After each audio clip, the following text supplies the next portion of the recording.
الحمد لله رب العالمين والصلاة والسلام الأتمان الأكملان على خير خلق الله أجمعين نبينا محمد صلى الله عليه وسلم وعلى أصحابه وآله وأزواجه ومن تبعهم بإحسان إلى يوم الدين وسلم تسليما كثيرا. أما بعد, we praise Allah subhanahu wa ta'ala abundantly, and we ask Allah to exalt the mention and grant peace to the Prophet Muhammad sallallahu alaihi wasallam, to his family, his companions, his wives, and all those who follow them on the righteous path until the day of recompense. It is very saddening when a Muslim lacks knowledge or is misinformed regarding any aspect of the deen. It's sad when most people among the followers of Islam really don't know Islam. And you get sometimes some very outlandish questions which indicate the lack of knowledge which is very much prevalent among the masses. And that is contrary to the condition of our righteous predecessors who were knowledgeable. And nevertheless, even though it's sad that some people or many people lack knowledge concerning some aspects of the deen, some things we simply cannot afford to be ignorant of. There are some things, if I may say, which you can afford to be ignorant. Not saying it's okay to be ignorant, but you can afford. As in, it does not jeopardize your belief system. It doesn't take you outside the pales of Islam. It doesn't put you, in a dangerous zone. It's bad, but it is not bad, very bad. But there are things which, if you actually don't know, or you misunderstand, or you misinterpret, will exclude you from being an adherent to this religion. It constitutes disbelief and heresy. Now, there's an aspect of our deen which the scholars and the people of da'wah are the ones who know most about, the most concerning this issue. And they know how much the Muslims suffer. Why? The scholars, which we're not from, they're somewhere way higher than what we're trying to be at, and the people of da'wah are the ones who can identify the problems which the Muslims are facing, because they are the ones who are in contact with the masses all the time. And so sometimes people think one issue is a problem while it's really not, and sometimes they think that this is not an issue while it really is. And this issue we'll be discussing today is a classical example of something which many people don't understand while they think that they actually understand. And we will get some examples so this could become clear. Now, this aspect of our deen, which most disbelievers don't understand, in fact, it's fair to say all disbelievers misunderstand, and worse than that, many Muslims misunderstand as well. The problem, however, is that this aspect is one of the pillars of Iman. Ouch. I mean, you can be ignorant of some minor fiqh issue. You don't know what the sunnah is concerning this or that. طيب. But when it's one of the pillars of Iman, you're in trouble. And before I tell you what it is, let me see if you can guess. Which pillar of the pillars of Iman do you think people actually have a major misunderstanding concerning? Qadr. Good. Now, before we deal with Qadr, do I have a choice? You will see. I mean, I have a choice, yes. You have a choice. I mean, I'm giving you the title of the lecture. Don't think I'm asking you now if I have a choice. Obviously I have a choice, otherwise I wouldn't speak. And because some people will say that I don't have a choice. As you will see later on in the lecture, according to some, I'm being forced to speak because Allah decreed it. But before we go into that, let me ask you some more questions. Are the pillars of Iman something which is optional or obligatory to believe in? Can you believe in some and reject some? Rejecting one means rejecting all. And we have many evidences for that in the Qur'an and the Sunnah. Sufficient to quote two. When Allah Azza wa Jal wanted to tell us about the people of Nuh, He said, كَذَّبَتْ قَوْمُ نُوحٍ الْمُرْسَلِينَ. The people of Nuh belied the messengers. And we know that Nuh was the first messenger. There were none other than him. Adam was a prophet. Nuh was the first messenger. You can pretty much say there's an agreement concerning that. So when Allah said that they belied the messengers, it means because of their denial of Nuh, they have automatically denied everyone else. Allah says in Surah An-Nisa, إِنَّ الَّذِينَ يَكْفُرُونَ بِاللَّهِ وَرُسُلِهِ وَيُرِيدُونَ أَن يُفَرِّقُوا بَيْنَ اللَّهِ وَرُسُلِهِ وَيَقُولُونَ نُؤْمِنُ بِبَعْضٍ وَنَكْفُرُ بِبَعْضٍ وَيُرِيدُونَ أَن يَتَّخِذُوا بَيْنَ ذَلِكَ سَبِيلًا أُولَئِكَ هُمُ الْكَافِرُونَ حَقًّا. Verily those who disbelieve in Allah and His messengers, and they want to make a distinction between Allah and His messengers by saying, we will believe in some and disbelieve in some. We will accept such and such and such, but we will not accept such and such. Then Allah said, and they want to take a path, this kind of path in between. We neither reject all, nor do we believe all. Allah said, those are the disbelievers, haqqan, in truth. Now, belief in the messengers is one of the pillars of Iman. Those who concerning one of the pillars wanted to divide within it, Allah said these are the disbelievers in truth, let alone those who want to actually reject a whole pillar. If they rejected the whole pillar of messengers, they would be kuffar. They actually rejected part of it, they still became kuffar. So we learn from this that the matters of faith, the faith is one entity. The pillars of Iman are a single entity. Either you pick up the whole thing or you drop the whole thing. You can't chop it up into pieces, keep some and leave some. Very important to understand. So if someone doesn't believe in Qadr, he has actually disbelieved in one of the pillars of faith. And if you miss any of the pillars of faith, you're no longer a believer. So we have a very serious issue here, which is a fine line between belief and disbelief. Mind you, we have many narrations from the Prophet ﷺ which actually speak about people from this ummah belying Qadr and declare them as Majus, Magians. The Majus, the fire worshippers. Those who claim that Satan, he has his own creation. Satan created evil, so it's his own creation. What does that mean? That means there's another creator with Allah. When you attribute creation of evil to Iblis, then you have made Iblis a creator along with Allah, which is actually kufr and shirk. These are the Majus. Those who belie in Qadr, they fall into the same trap. Very serious subject matter. Now, people have gone astray in regards to Qadr from way back. In fact, it was the same excuse given by the mushrikeen. The mushrikeen of Quraysh had said to the Prophet ﷺ, so Allah said, سَيَقُولُ الَّذِينَ أَشْرَكُوا لَوْ شَاءَ اللَّهُ مَا أَشْرَكْنَا وَلَا آبَاؤُنَا وَلَا حَرَّمْنَا مِنْ شَيْءٍ كَذَلِكَ كَذَّبَ الَّذِينَ مِنْ قَبْلِهِمْ. They said, had Allah willed, we would have never associated partners with Him, nor would have our forefathers, nor would we have made anything forbidden. So this was their claim. We will see the answer of Allah Azza wa Jalla. Allah said, such belied those who came before them. So Allah said that they're belying. They're lying when they claim that they're using Qadr as an excuse, which is the main issue.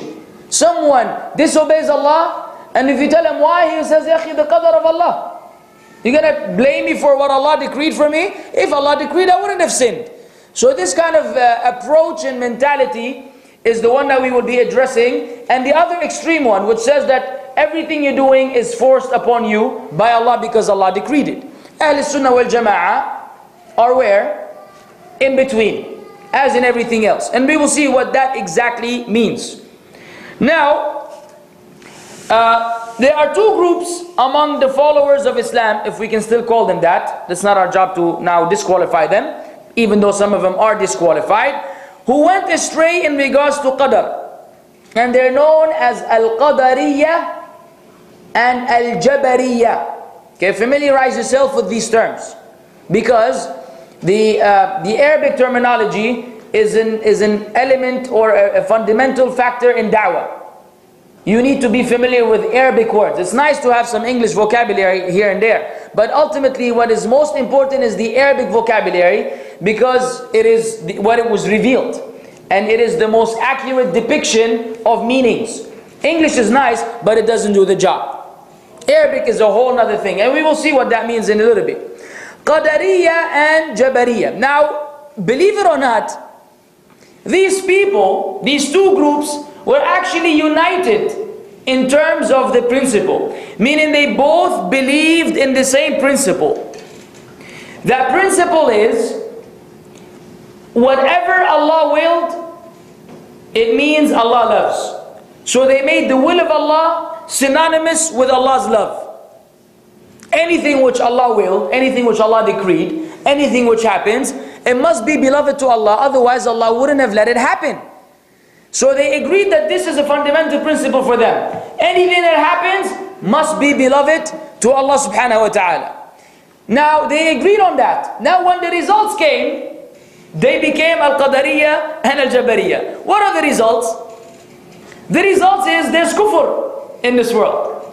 There's shirk in this world. There's rape. There's adultery. There's alcoholism. There's drug consumption. There's smokers. And the list goes on of evil and evil things which exist.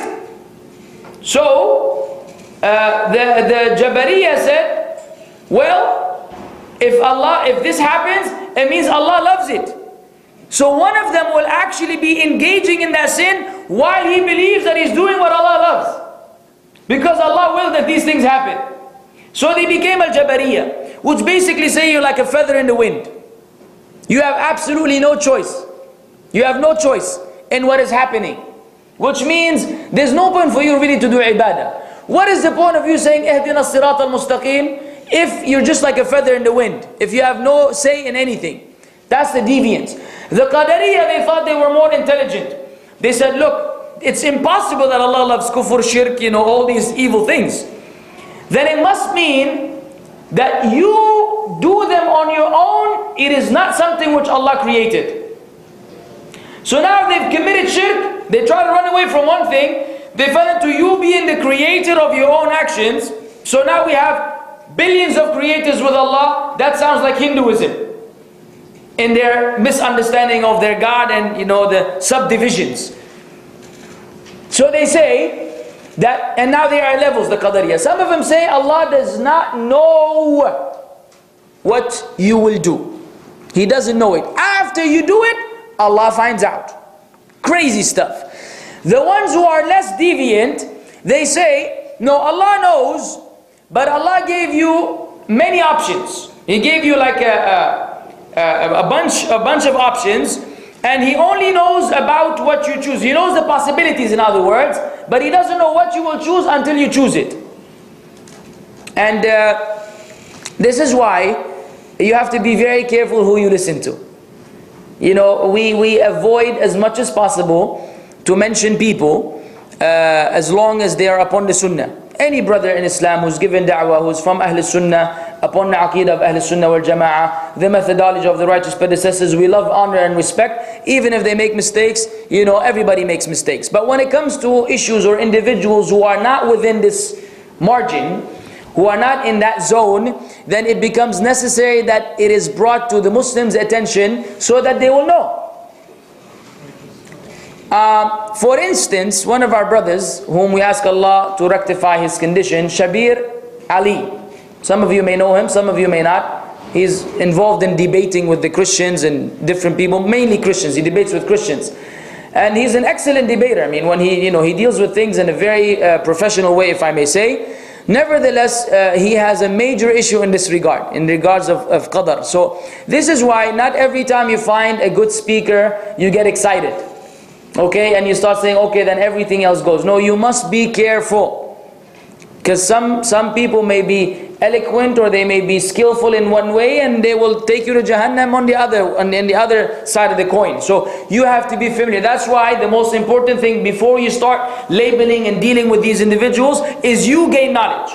When you know, then you know when you send something wrong, when someone says something wrong, you're able to, you evaluate, you analyze, and you already make a judgment. If you don't know, you'll be a follower. So once you like someone, you usually take everything which he says. Not good, because we make mistakes. That's why it is important that you don't depend on speakers, you learn yourself. So when speakers speak, you're able to actually, scrutinize and evaluate and make a distinction between the truth and the falsehood. Because no one will give you the truth 100%. This is the messengers. And no one is perfect after the messengers. Not the 4 Imams, not the Sahaba, no one that came after. Everyone is prone to error. Of course, some are more, it's more likely they will commit a mistake than others. Like the scholars are the least, for example. And the less knowledge you have, the more possibility for you to make mistakes. The bottom line is, that individual, if you are interested in debate, and you want to listen to the debate, then make sure that you don't fall into some of his issues of rejecting authentic narrations in Bukhari and Muslim, if they don't agree with the mind, because to him the science of hadith is something that is not really reliable, that's dangerous. The issue of Qadr, that's dangerous. Be careful. Be careful and don't go astray in this regard. So the Qadariyah, then they say that basically Allah knows about the possibilities, but He does not know about the actions. He does not know that you will do what you will do. Which means that Allah lacks knowledge, and which means that you have a very much independent will, completely independent. And if this is the case, then how do you understand وَمَا تَشَاءُونَ إِلَّا يَشَاءَ اللَّهُ? You don't will until Allah wills. So the way we understand this ayah is that there's the Mashiach of Allah and there's the Mashiach of the creation of Allah. Now Allah gave us the free will so that you're not forced to do anything, but that free will is conditional to the will of Allah, who is most just, most wise, most merciful. And if we understand that, our problem is over. The issue with these individuals is that they have not appraised Allah with true appraisal. They have not really understood the greatness of Allah Azza wa Jal. We cannot as Muslims think anything evil of Allah. And frankly speaking, when you say Allah created you and He imposed on you to commit sins, then He will put you in Jahannam for that, this is wrong. You're accusing Allah of being unjust and of oppressing you and wronging His creation. And this is kufr. And if you believe that you do things which Allah doesn't know, and that you have this kind of free will, that's also bad thought about Allah. You have not understood the greatness and the majesty of Allah Azza wa Jal. So we have to understand things in the right context. Because if you don't understand things in the right context, you will go astray, with or without a text. Now listen to this. Some people, if a calamity befalls them, they do what? What do they do? The typical disbeliever, the average disbeliever, if news come to him that 5 of his family members died in a car accident, all of them were nice people, as they say, giving charity, they were helping the community, they helped build the church, blah blah blah. What is the average response of the disbeliever? No one knows? Maybe you haven't mixed with them enough. Yeah. Why? These nice bunch of people. And it's funny, Jimmy Swaggart, speaking of Jimmy Swaggart, somebody had made it, we mentioned him in one of the lectures. You will surely remember what I'm telling you. So somebody, Allah khair, made a very nice thing. Because we were speaking about how he's one of those who lied against Allah, Musrif Kadhab, and how Allah exposed them multiple times. So someone actually made a video where they will mention what I said about him, and they will show clips which they have from him, from the news about his lies and what have you. It was really funny. So when you watch YouTube, on the right side, usually you get a bunch of evil options, and sometimes they're good, but usually things which you probably don't want to watch. Nevertheless, there was another video of him, and out of curiosity, I wanted to check out what he has to say. This is a recent one. And now this is him. Jimmy Swaggart was with his congregation. He looks like he's 500 years old, still trying to look like a young man. and he's addressing them. I don't know what he's saying to them, you know, with his usual act. So while he's there, someone comes and he whispers to him that some other, you know, Christian propagator, you know, missionary guy died while he's addressing the people. So he wanted to take a pause, you know, to pray, supposedly to God to have mercy on this man.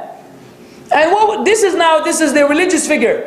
He said, God, you know, something in the name of Jesus, you know, all this, you know, the acting. They're very professional in acting. You think he's a big believer in the shayateen, and he is.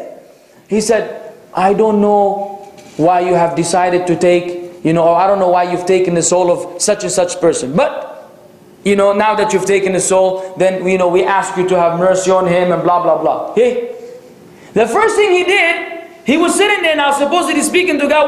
What are you doing? How could you? This man was working for Christianity. What are you doing taking his soul? This is the mentality which the people have.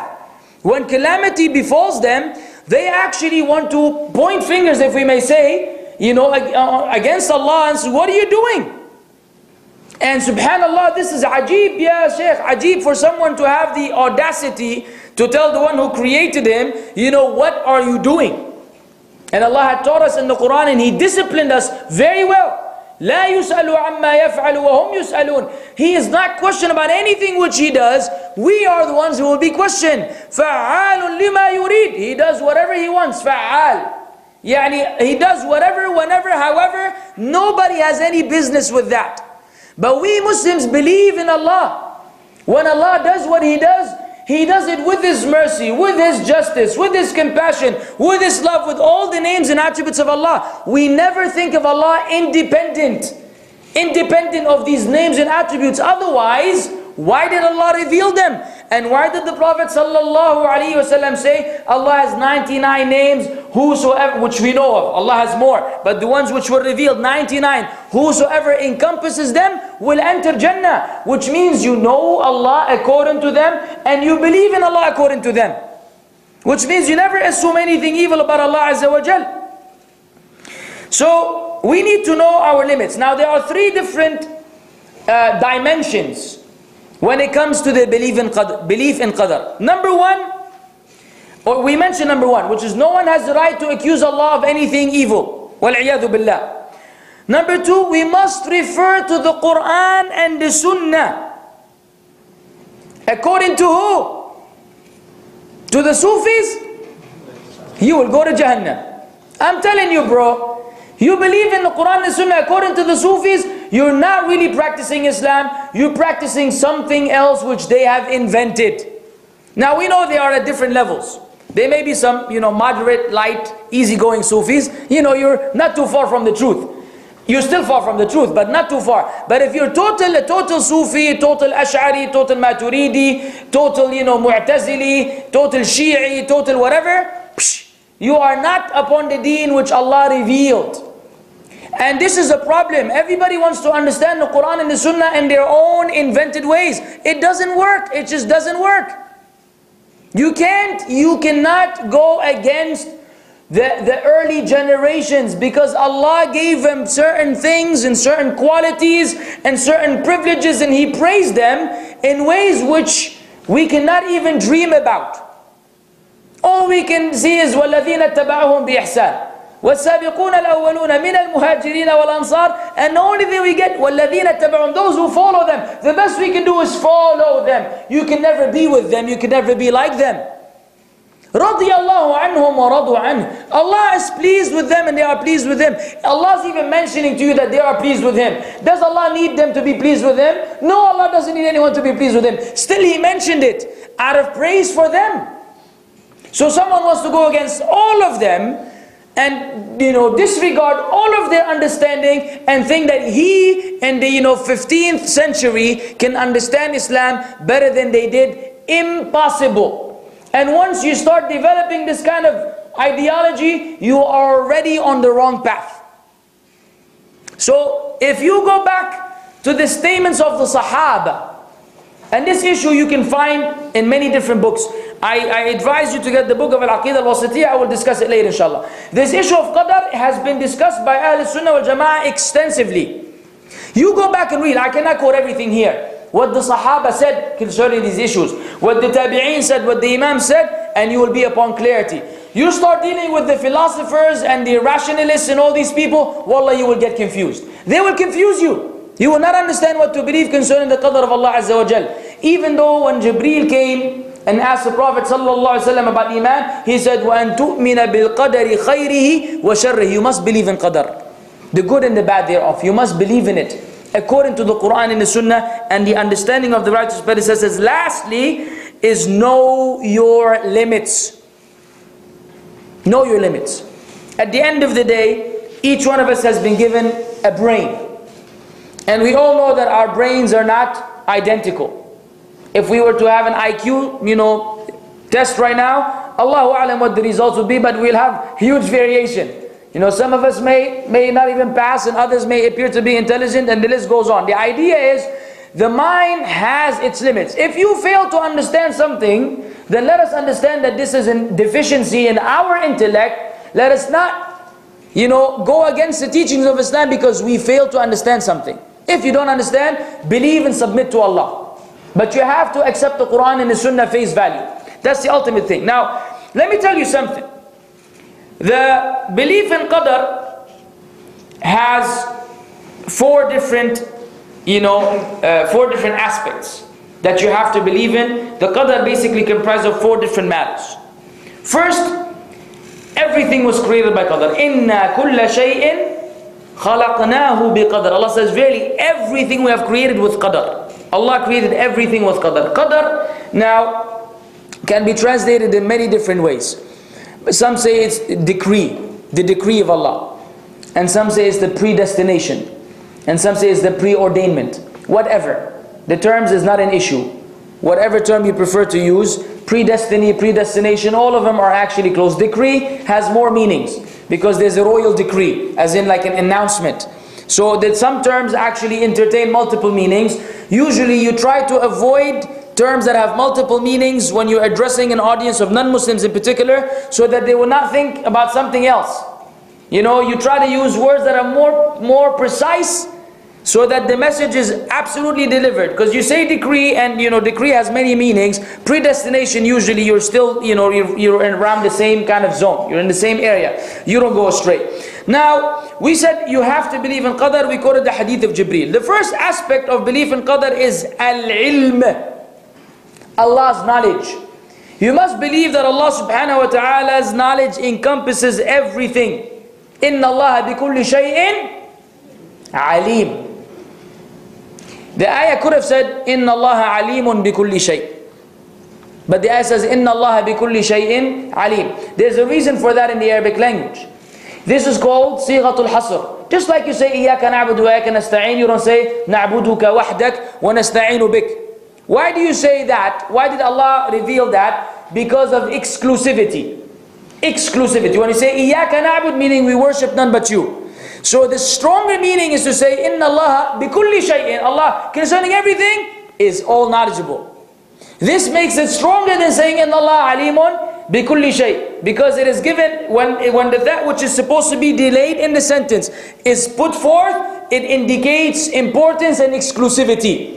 So Allah knows everything. وَأَنَّ اللَّهَ قَدْ أَحَاطَ بِكُلِّ شَيْءٍ عِلْمًا. Allah has encompassed everything in knowledge subhanahu wa ta'ala. Listen to this hadith from Ali radiallahu anhu wa ardah. He was sitting, the Prophet sallallahu alaihi wasallam one day was sitting with a wooden stick in his hand, with which he was scratching the ground. Okay? Wooden stick scratching the ground. He raised his head and said, there is none of you but has his place assigned either in the fire or in paradise. Listen, O Muslims, and understand. Now this is the Messenger of Allah sallallahu alaihi wasallam saying to the Sahaba, none of you is an exception, except that his place has already been determined in paradise or in hell. It's already been assigned. They said, now, O Messenger of Allah, why should we carry on doing good deeds then? Shall we depend on Al-Qadr and give up work? This is the natural reaction. If it's already been decreed, then What's the point of working? If Allah decreed I'm going to Jannah, I don't have to do good deeds. Because why? The Qadr is going to take me there. You understand? And if I've been decreed to go to Jahannam, then what are the good deeds going to do? Because I can't go against the Qadr, then the Qadr will take me to Jahannam. There's no point in doing good deeds. So the human being say, I might as well have fun.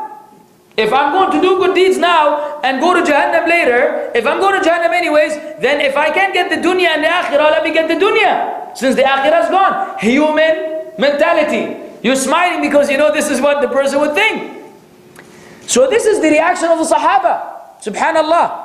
Here the Messenger of Allah sallallahu alaihi wasallam teaches them and teaches us his ummah something else. Listen to what he said. He said, no. And once he says no, it means no. And you don't come afterwards and say anything else.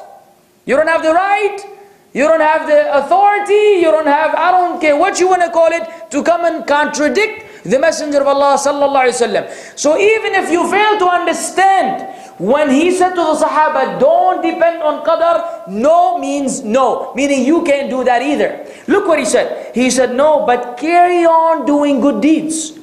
For everyone will find easy to do. He will be facilitated to that which he was created for. Then he recited the ayat, فَأَمَّا مَنْ أَعْطَى وَاتَّقَى وصدق بالحسنى فسنيسره لليسرى وأما من بخل واستغنى وكذب بالحسنى فسنيسره للعسرى. As for he who gives and keeps his duty to Allah and fears him and believes in the husna, which is the tawheed, the righteousness, the deen of Islam, we will make smooth for him the path of ease.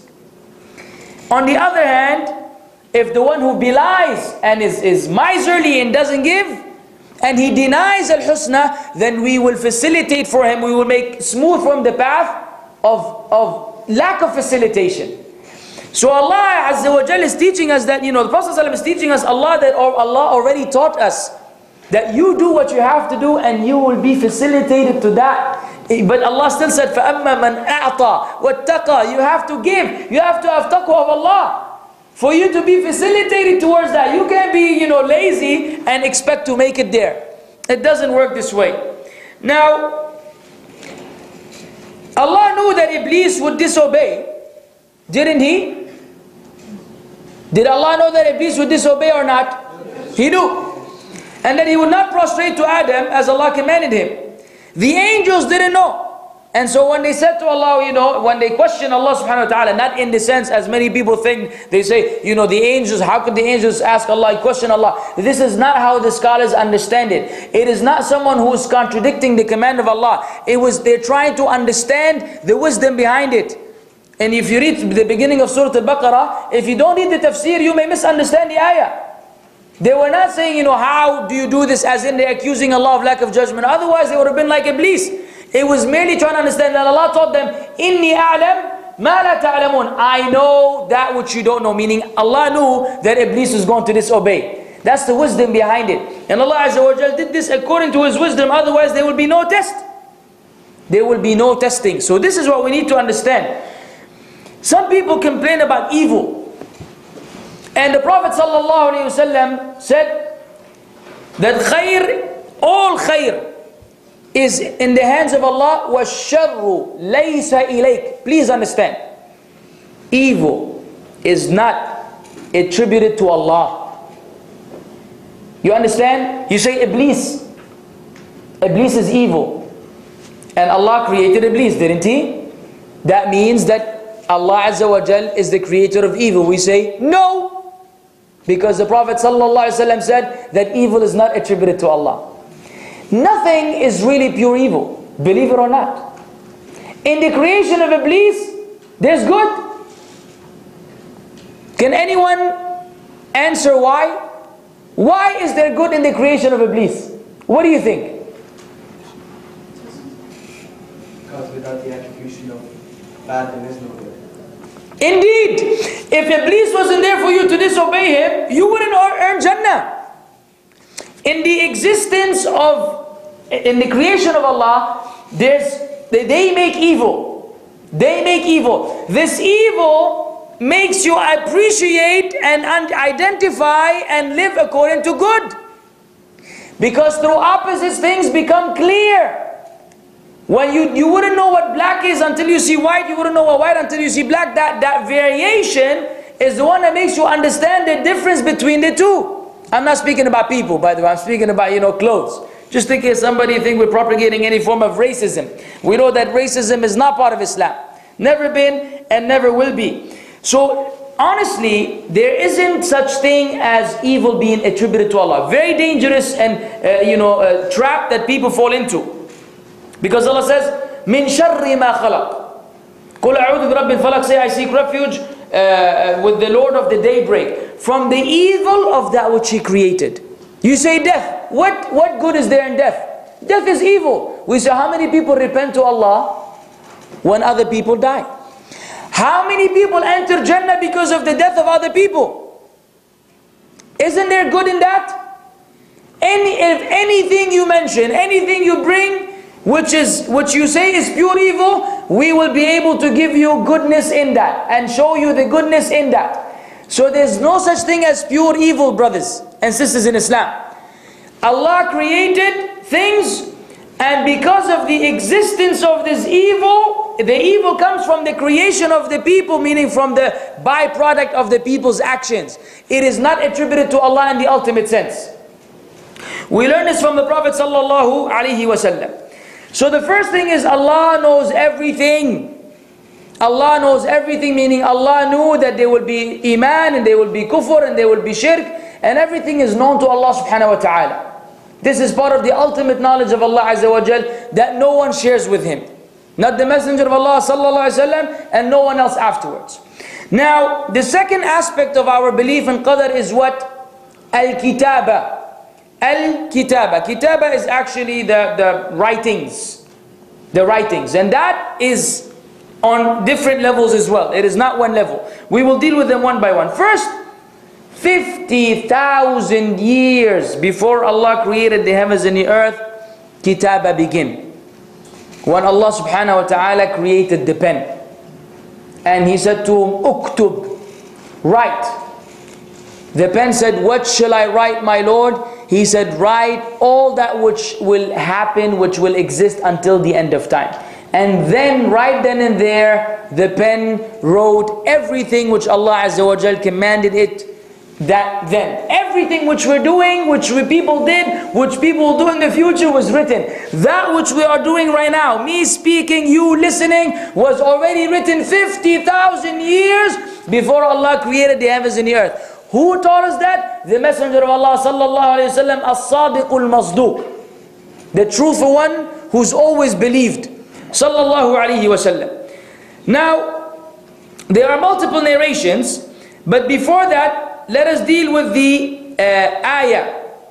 ألم تعلم أن الله يعلم ما في السماوات ما في السماء والأرض عفوا أن الله يعلم ما في السماء والأرض إن ذلك في كتاب إن ذلك على الله يسير.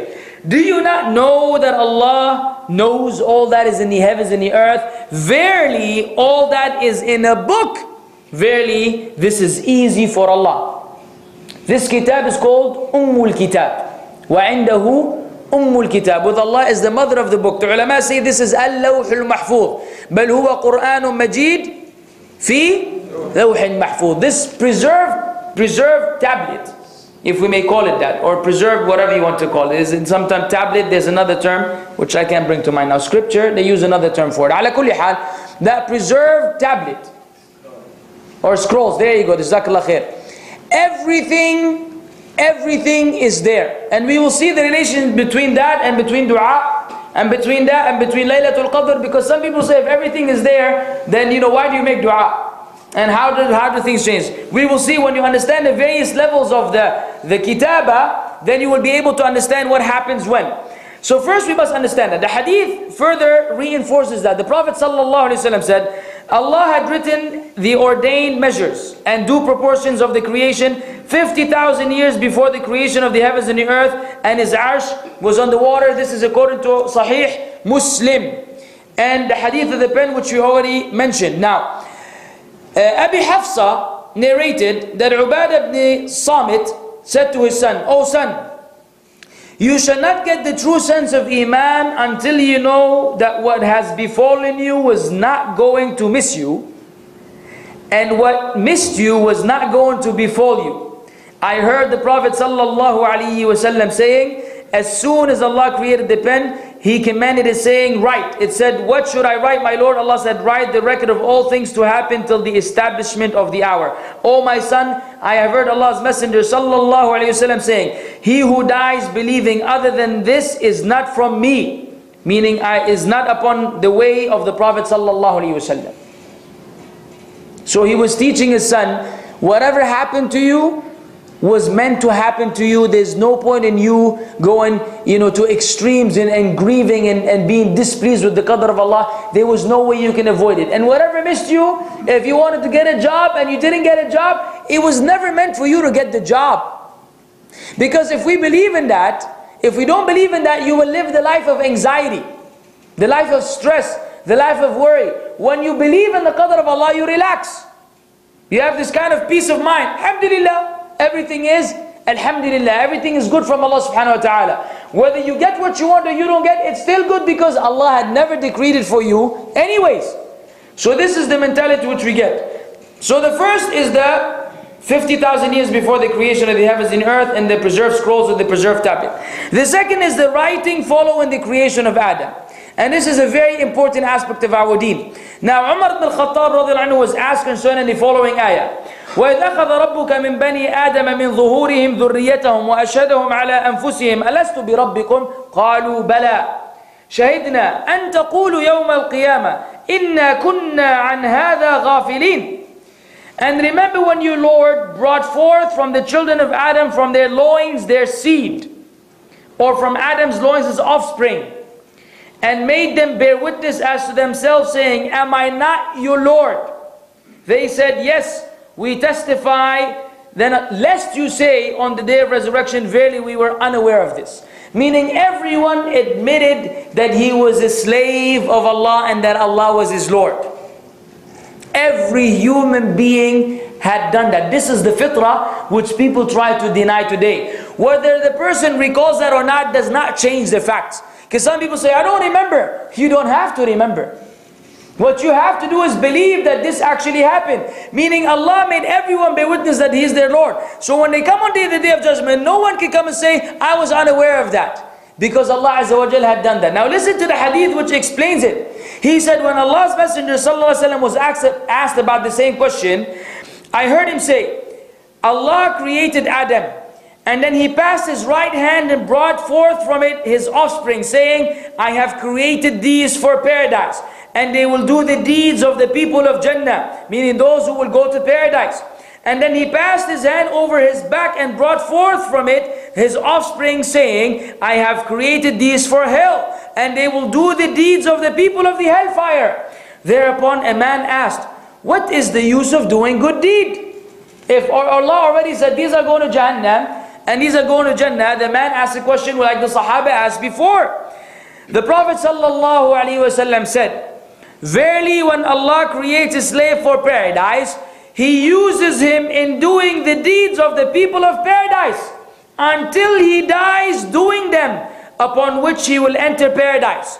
But when He creates a slave for the hellfire, He uses him in doing the deeds of those who will enter hell until he dies upon doing one of their actions upon which he will enter the hellfire." This does not mean that Allah Azza wa Jal is imposing that on them, because we have to understand the narrations and the ayat in the light of other narration and ayat. It means, ya akhwan, be careful what kind of life you are leading.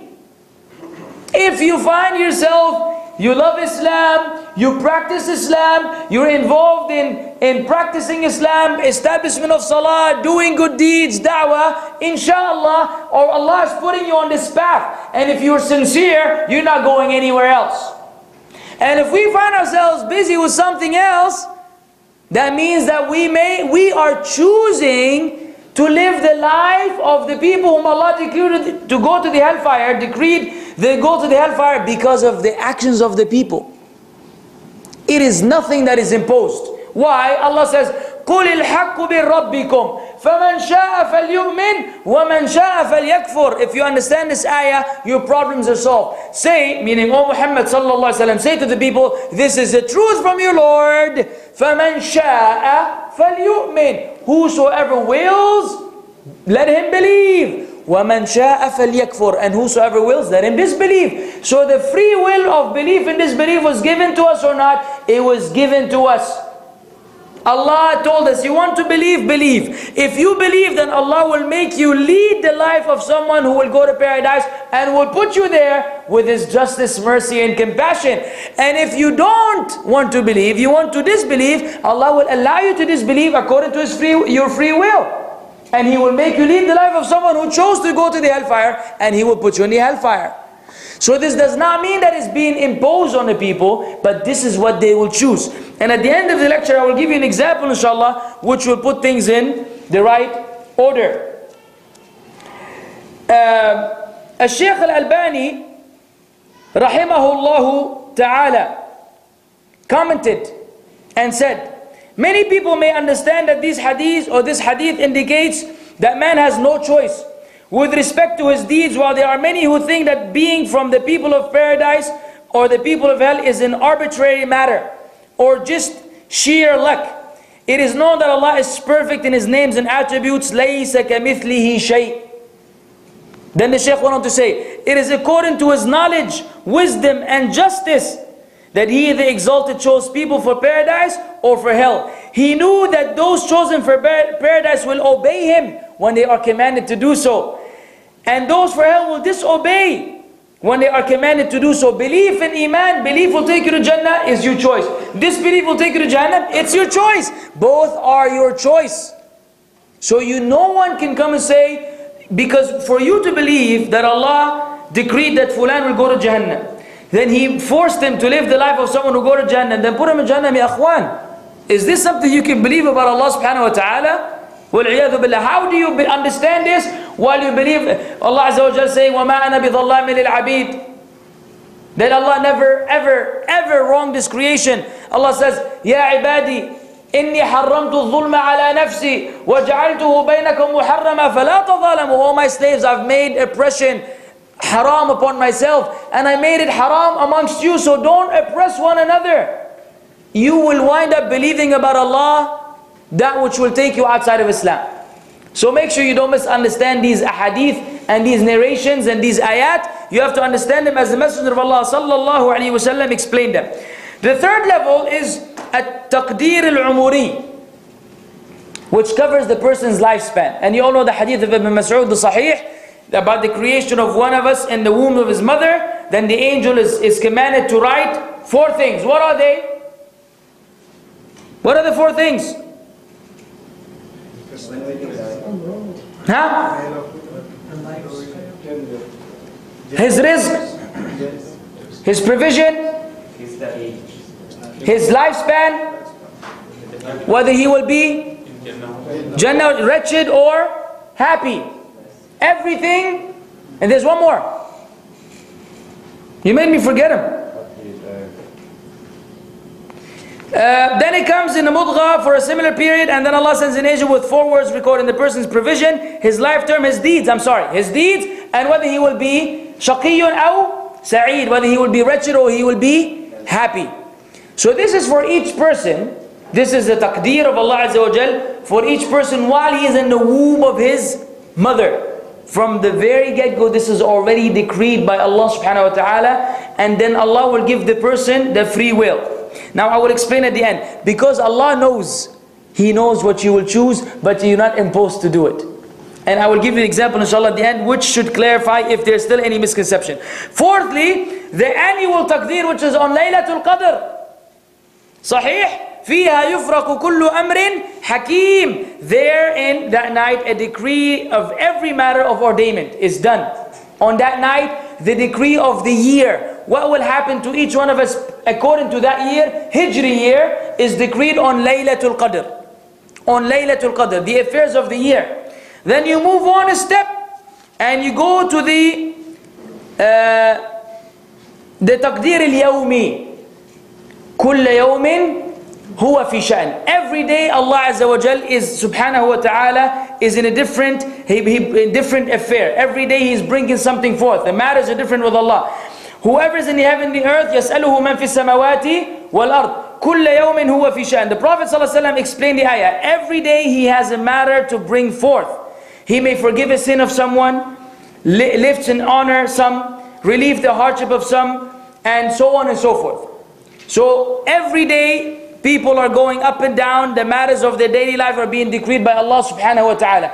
This is the taqdeer of every day. So we have the 150,000 years, and then we have the one of the lifespan, and the one of the and the preserved tablet. Then we have the one of the annual and the one for the daily. All of this has been pre-decreed by Allah subhanahu wa ta'ala. Thirdly, Allah's mashi'ah. Allah's mashi'ah is of two kinds. Al-mashi'ah al-kawniyah wal-mashi'ah al-shar'iyyah. The will of Allah is of two kinds. Universal and legislative. And if we understand each independently, our problems concerning misunderstandings of Qadr are solved. What does universal mean? Meaning what happens in this universe. Allah willed it, but it doesn't mean Allah loves it. Everything which happens in this world happened per Allah's universal will, but that does not mean that Allah loves it. Right or wrong? Right. Does Allah love sins? Does He love kufr? Does He want people to disbelieve? No. But did Allah will it? Yes. Because if Allah didn't will it, it would never happen. If Allah didn't will it, it will never happen. This is why the scholars say this is the universal will. Meaning Allah willed that these things happen. We said earlier for wisdom. So that the people will be tested. So people can earn paradise. And those who deserve Jahannam will go to Jahannam. This is the test and the wisdom of Allah Azza wa Jal. This is the wisdom of Allah Azza wa Jal. So Allah willed them to happen. But it doesn't mean that Allah loves them. Otherwise, we will fall into the issue of the Jabariyah, who said that everything you do, Allah must love. No. What Allah willed that He loves is al-mashi'ah al-shar'iyyah, the legislative will of Allah, the commandments of Allah which you get from the Qur'an and the Sunnah. Aqimu salah, atu zakah, i'malu salihah. All of these instructions, Allah willed them legislatively. And then when you do them, it means Allah also willed them universally. Otherwise, Allah willed that people love the Prophet ﷺ and follow him, but He didn't will it universally. Otherwise, everyone would have done it. People say, I don't want to love the Messenger of Allah, wal-iyadhu billah. And how do people not really love him? Not by saying that, otherwise they will leave Islam, by not following his sunnah. A classical example of not truly loving him is abandoning his sunnah. So we have two kinds of wills. Al-mashi'ah al-kawniyah, that everything which Allah willed, and it doesn't mean that Allah loves it. وَلَا يَرْضَ لِعِبَادِهِ الْكُفْرِ. Allah says He's not pleased with disbelief for His slaves. He's not pleased with it. He didn't will it legally, legislatively, but He willed it universally. As for the good deeds, Allah willed it legislatively. When you do salah, let's say you prayed. Did you get one of the two wills or both? Both. You've carried out Allah's legislative will, who told you to do salah, and when you actually carry out the salah, you've done Allah's Allah willed it universally. Otherwise, Allah commanded you to do salah and you sleep. Which means what? You've abandoned the legislative, but the universal one applied to you. Allah willed it that you don't wake up for a reason which Allah subhanahu wa ta'ala, Allah knows. So this should be understood in the right context, otherwise people will go astray. And the last but not least, the creation of Allah. Allahu khaliqu kulli shay.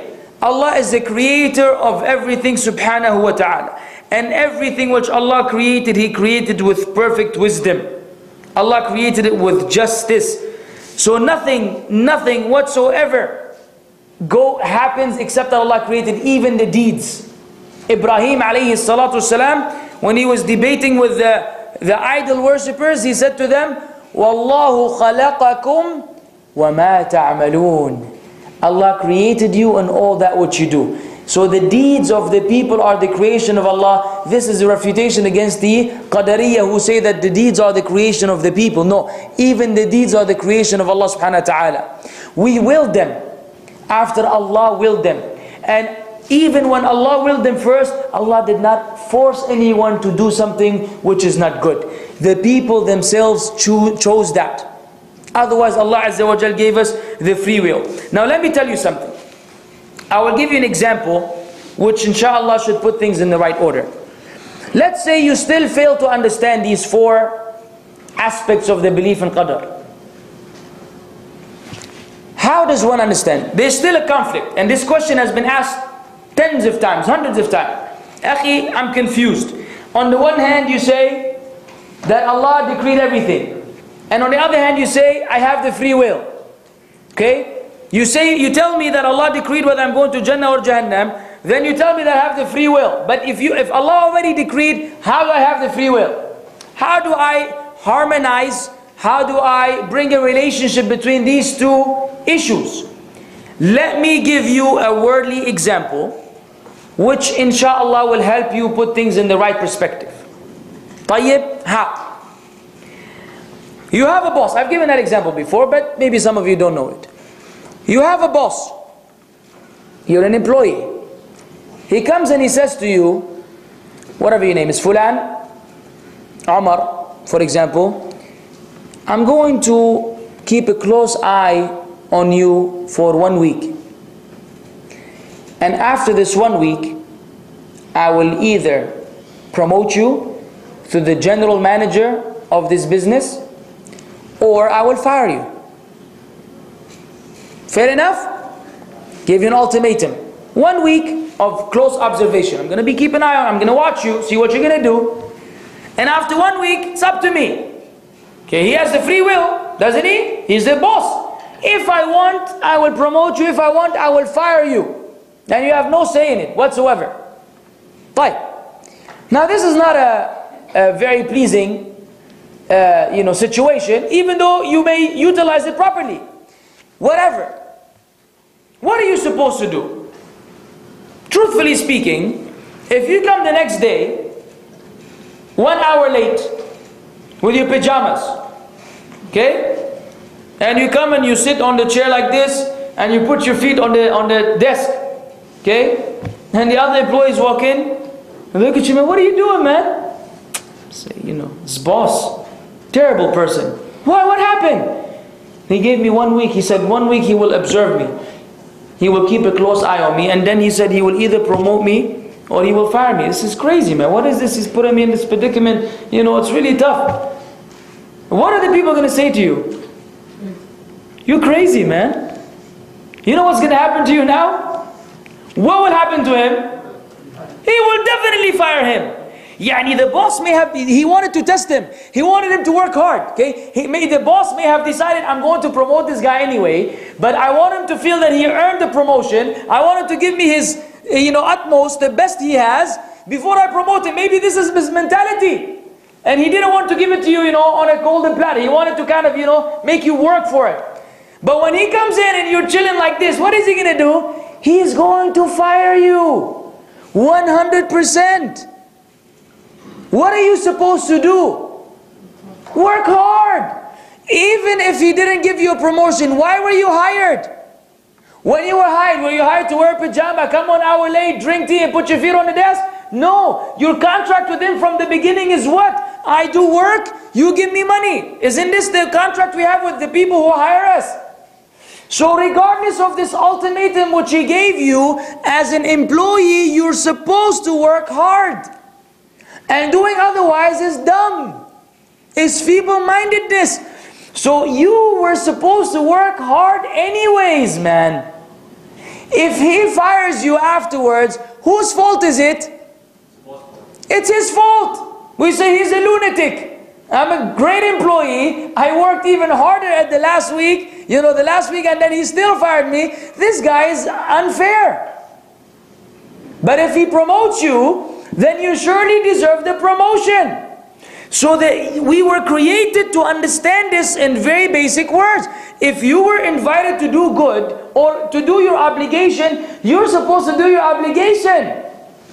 And if you do otherwise, you are wrong and you can't blame the boss. You can't say, well, he told me that he may fire me. Yeah, but he told you he may promote you too. If you get fired and you try to blame him, the immediate answer is, my friend, but he gave you two choices. You chose this one. Had you done your job, you will still be in the danger zone. But now you've guaranteed failure. And to Allah belongs the highest and the best example. Ikhwan, Allah created the heavens and the earth. He created Jannah and Jahannam. And He revealed scriptures. And He commanded all of us, all of His slaves, do good, believe, do good, I will put you in Jannah. Disbelieve or do bad, I will put you in Jahannam. As someone who doesn't know what will happen, what are you supposed to do? Do good. Now the boss may oppress you. Will Allah oppress you? Never. End of story. End of story. When you don't know the future, you have no right to use it to justify your wrongdoing. No one can say, well, you know, maybe Allah decreed I'm going to go to Jahannam, so let me do whatever. No. You don't know what Allah... Now? You don't know what Allah decreed for you. Why are you assuming bad about Allah? On the other hand, assume best about Allah. There's no way on earth, no way on earth, no way on earth or in the heavens that you will believe in Allah the way He wants you to believe. You will do righteous deeds while being sincere to Him. There's no way you will go to Jahannam. It's as simple as that. Because Allah promised that if you do what He wants, now you may appear to be believing and doing righteous deeds while we have other sins which will put us in Jahannam. That's a different story. If we live per the rules and the commandments, there's no way Allah will wrong you and put you in Jahannam. So now no one can use this as an excuse. No one can use it as an excuse for the future. You may use Qadr as an excuse for the past. Because there's a Sahih hadith. There's a Sahih hadith that Musa said to Adam alayhi salatu wasalam, you know why? Because of you, we were taken out of Jannah after Allah created you with His hands and this. So he tried to use this Qadr and he tried to use this hujjah against Adam. Adam said to him, alayhi salatu wasalam, are you blaming me? Are you going to blame me for something which Allah decreed upon me from the beginning? So the ulama say, because of this hadith, if you had done something in the past which you have repented from, let's say you used to be a musician or used to be a thief, then you repented. If someone says, how were you a thief man before? Woe to you. Say, akhi khalas, I've repented, Allah decreed it, you may use it then. But not for the future. And not for any other reason. That's what the ulama deduce from the hadith of Adam and Musa alayhim as-salatu was-salam. The ultimate solution is because we don't know what Allah has decreed, and Allah gave us two paths, one leading to Jannah and one leading to Jahannam. No one has the right to do the things which lead to Jahannam, then say, this is what Allah decreed for me, and use the Qadr of Allah as an excuse. Rather, now that we've been given both choices, you must go where Allah told you to go, and you must avoid what Allah told you to avoid. Why? You don't know whether your seat is in Jannah or Jahannam. So on what basis are you trying to... You don't know. But we know one thing, Allah is just. If you do what Allah wants you to do, you know where you're going to end up. Isn't that easy? It's easy. And everyone has to believe firmly in Qadr, ya akhwan. It's not something which you say, okay, we don't deal, we don't discuss, I want to play it safe. No, we must understand Qadr as understood by our righteous predecessors. They had firm belief that everything was decreed by Allah. Jaffat as-suhuf, the pages have dried. The qalam has been lifted, and everything which happened Allah decreed. But subhanallah, this is because of Allah's vast knowledge. We don't know it, but we were given a free will. What is the will? You want to do salah, you can go do salah. You want to sit down, you can sit down. No one forces you to pray, and no one forces you to sit down. It is something that we will. But whether you get up to pray or you sit down, who knows it? Allah. Who knows how many good deeds you will do in your life and how many bad deeds? Allah. Because Allah knows in this ultimate way, then He knows where we will wind up. However, we don't know, so we strive for Jannah and we strive to avoid Jahannam. This is in brief what we need to understand concerning the subject matter of Qadr, which is the sixth pillar of Iman. And so, to answer the question of the title of the lecture, do I have a choice? Yes. Yes, every person in this world has a choice to enter into Islam and make it to Jannah, or to reject Islam and go to Jahannam. And for every Muslim has a choice to believe and obey Allah and His Messenger and go to Jannah, or to reject and disobey Allah and His Messenger and bear the consequences of possibly going to Jahannam. This is ultimately the truth which we learn from the Qur'an and the Sunnah and the understanding of the righteous predecessors. وآخر دعوانا الحمد لله رب العالمين وصلى الله وسلم على نبينا محمد. Questions related to the subject matter only? Yes. Alaikum salam. Barakallah feek. I have one question. Can you explain the ayah where Allah subhanahu wa ta'ala says, وَنَبْلُوكُمْ بِالشَّرِّ وَالْخَيْرِ فِتْنَةً, in the light of not attributing you to Allah subhanahu wa ta'ala? Aywa. Allah says, نَبْلُوكُمْ بِالشَّرِّ ibtila, meaning Allah will test you through good and through evil. It doesn't mean that Allah will create evil. What we said was, we don't attribute evil to Allah subhanahu wa ta'ala. We don't say this evil is from Allah. What comes from Allah is good. People may make it evil by their misapplication, misusage or whatever. But even in that evil which the people do, there's still goodness in it. So nablukum is ibtila. We know already that everything which exists, the existence of Iblis is a test. And we say that Iblis is evil, but not in the ultimate sense. And we don't say that that evil is from Allah. Rather we say that the byproduct of the existence of this creation creates a form of evil, and it creates good as well. So the ayah is just speaking about the human being undergoing examination throughout their life. Meaning when Allah gives you something good, you're being tested. Are you going to utilize it and be thankful to Allah? And when something evil happens to you, ظهر الفساد في البر والبحر بما كسبت أيدي الناس ليذيقهم بعض الذي عملوا لعلهم يرجعون. Corruption, evil has appeared on the land and in the sea because of what the people have earned with their hands. So the evil is because of what we earned with our hands. Still Allah is testing us with that. لعلهم يرجعون. Perhaps they will return to Allah. So in the existence of this evil, people return to Allah, which is what? Good. So this is the ayah speaking about the existence of things which are ultimately tests. Good things happen to you, you're thankful to Allah, that's good. What appears to be evil happens to you, and it's a test from Allah to see whether you will return to Him or not. Good question. I have another question. You said that Allah decreed the hellfire for some people, yeah? So why did Allah create those people in the first place?